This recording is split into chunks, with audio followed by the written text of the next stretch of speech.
Gosto muito do que estás a ouvir. A propósito, desculpa lá estar a interromper, mas já és cliente Iberdrola? Como não? Então tens de ouvir antes isto. Quem fica na Iberdrola ganha mais. Descontos, vantagens, ofertas e só por aderir ganha 100 euros. Se a poupança e a energia verde também são música para os teus ouvidos, liga 800 500 500. Iberdrola. 11 horas.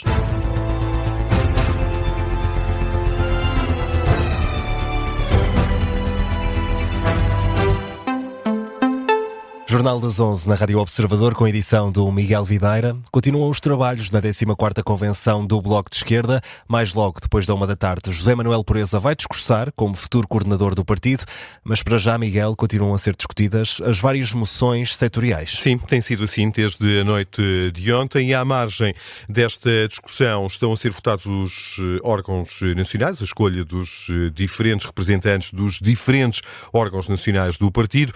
É dessa eleição que José Manuel Pureza vai ser escolhido como próximo coordenador do partido. Mas, para já, a discussão política, a discussão das moções no Complexo Desportivo do Casal Vistoso, que acolhe esta 14ª Convenção Nacional do Bloco de Esquerda. Volta ao nosso encontro o repórter do Observador, João Gama. João, ainda se aguarda neste momento por uma intervenção, imagino que muito aguardada, a intervenção de Catarina Martins.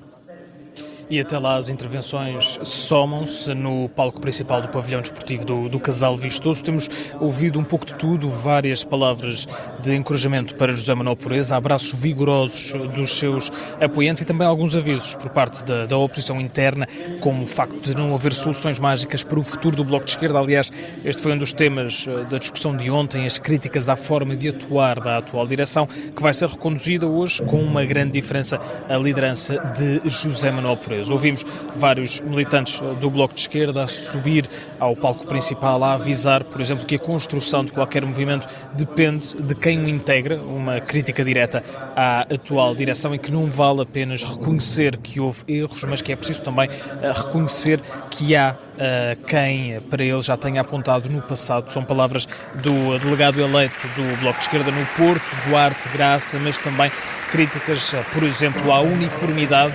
Dizem alguns militantes do Bloco de Esquerda que não é regra, é um defeito, numa altura em que a eleição de José Manuel Pureza aparece praticamente garantida, uma vez que a lista A, da última vez que se apresentou a votos, também aqui no Casal Vistoso, no Complexo Desportivo do Casal Vistoso, venceu com os arrebatadores 80% dos votos. Além destas críticas e dos avisos para os próximos 2 anos do Bloco de Esquerda, têm falado vários militantes, com intervenções perto de 4 minutos, tem sido assim mais ou menos desde as 9 da manhã, mas também tem já havido alguns avisos da mesa que está a organizar estes trabalhos. Há mais inscrições do que tempo para todas estas intervenções políticas. Para já, Miguel, mantém-se o plano por volta da 1h30 da tarde. É hora do discurso de José Manuel Pureza, irá encerrar os trabalhos desta 14ª Convenção do Bloco de Esquerda. É um momento que vamos acompanhar em direto aqui na antena do Observador, com a ajuda da nossa equipa que acompanha esta 14ª Convenção do Bloco no pavilhão do Casal Vistoso, em Lisboa. Desta equipa faz parte o João Gama, que aqui ouvimos com o resumo do que se está a passar a esta hora. Rui Moreira contraria a ideia defendida por Jorge Pinto no debate de ontem à noite de que Luís Marques Mendes não vai conseguir ser um contrapeso político ao governo enquanto Presidente da República. Já Paulo Moacho sai em defesa do candidato apoiado pelo LIVRE. O debate de ontem à noite, que opôs estes 2 candidatos na RTP. Ora, analisámos o debate aqui na antena do Observador há pouco, com Rui Moreira em representação da candidatura de Marques Mendes, a comparar o candidato que apoia com o antigo Presidente da República, Jorge Sampaio, pela independência que caracterizou a atuação do antigo chefe de Estado no exercício do cargo. Aqui o que temos que pensar é olhar para os candidatos, e eu tenho a certeza que o Dr. Luís Marques Mendes demonstrou muitas vezes, e por isso muitas pessoas do seu partido estão contra ele, e estão inclusivamente a apoiar outras candidaturas, sempre demonstrou a sua capacidade para pensar pela sua cabeça. um contrapeso é muito mais feito através da intervenção cívica do que propriamente pelo badge partidário com que cada um anda ao peito. Já Paulo Mas, que apoia a candidatura de Jorge Pinto, contraria este argumento, diz que neste momento é preciso um contrapeso forte, defende, portanto, um presidente à esquerda. Na Presidência da República precisamos neste momento de um contrapeso forte ao Governo e à direita no seu todo, porque também aquilo que temos assistido é a um desequilibrar do tabuleiro político muito para a direita, muito condicionada pela agenda da extrema-direita. E, portanto, precisamos de ter na Presidência da República quem, no fundo, reequilibre o sistema político entre estes dois polos. E a candidatura de Luís Marques Mendes não será a partida mais adequada para fazer este reequilíbrio. É o que entende Paulo Moacho, não é a opinião expressa por Rui Moreira. Os dois estiveram esta manhã aqui no explicador da Rádio Observador. Que em breve fica disponível também em podcast. André Ventura admite que falhar a segunda volta da eleição presidencial é uma derrota. Posição assumida em entrevista à agência Lusa. O candidato apoiado pelo Chega acredita, no entanto, que deverá atingir esse objetivo de chegar à segunda volta e até aponta o adversário mais provável para encontrar nessa fase da corrida presidencial. Neste momento, face ao cenário e aos números que eu conheço, diria que o mais provável a termos em Portugal uma segunda volta entre mim e entre Gouveia e Melo. E se não estiver nessa segunda volta? É mau e é uma derrota, isso é uma evidência, mas a vida não é feita só de vitórias, também é feita de derrotas. Se não tiver, é sinal que o Chega e eu próprio não atingimos nesta eleição o objetivo. Não há como mascarar a realidade. Nesta entrevista à agência Luz, André Ventura voltou a defender uma revisão constitucional que reveja os poderes do Presidente da República. O Presidente tem que ser mais do que um moderador.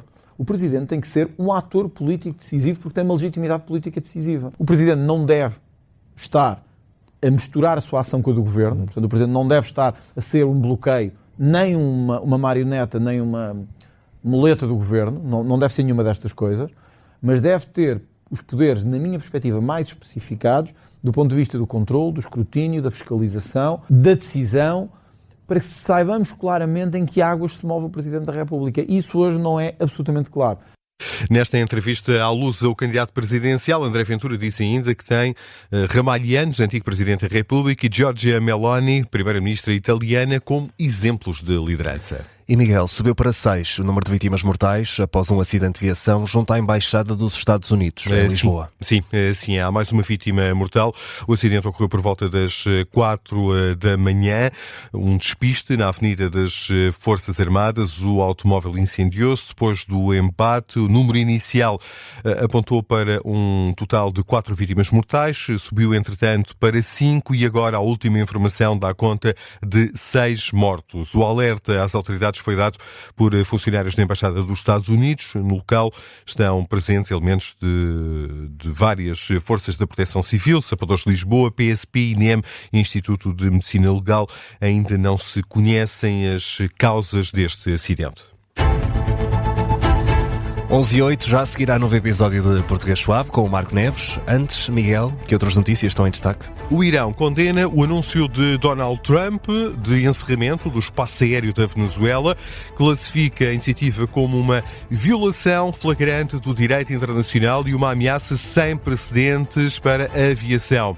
Nas últimas horas surgiu também uma reação por parte do governo venezuelano, considera esta atitude dos Estados Unidos uma ameaça colonialista. Pela segunda noite consecutiva, as forças russas atacaram a cidade de Kiev, capital ucraniana. Pelo menos 2 pessoas morreram, 38 ficaram feridas.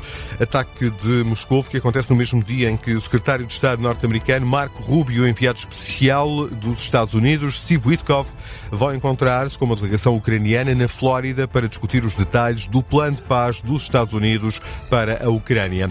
O primeiro-ministro israelita Benjamin Netanyahu apresentou um pedido de perdão presidencial a Isaac Herzog devido aos processos de corrupção de que é acusado. A notícia avançada pela Al Jazeera. O pedido surge depois do mesmo apelo ter sido feito por Donald Trump quando esteve em Tel Aviv.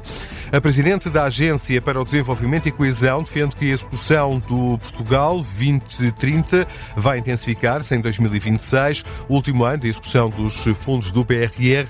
As declarações da agência Lusa, Cláudio Joaquim, fala num desafio exigente e garante que todas as autoridades de gestão estão plenamente focadas. A fechar, João, falemos de um museu peculiar que com certeza não vai deixar ninguém indiferente. Então, Miguel, o que é que tens para me contar? Olha, com mais de 600 exemplares, Elizabeth Hess transformou uma curiosidade em paixão e abriu um museu dedicado aos penicos. Penicos, 600. Onde é que foi buscar tantos exemplares? Pois, 600? São muitos. 600, é verdade. Não faço a mínima ideia, já que a notícia que o Miguel Gato me escreveu também não esclarece essa questão. Ora, para Como os é que visitantes... para os visitantes? Sim, quem visita, não é? É sim, a experiência é no mínimo curiosa, pois claro, uns dizem que é um pouco bizarro, mas gostam da exposição por ser diferente, bem diferente. Outros comentam que nojo, mas a responsável do museu garante que todos estes penicos, mal seria que assim não fosse, foram lavados. Pronto, já fico mais descansado. É o ponto final no Jornal das 11 com Miguel Videira.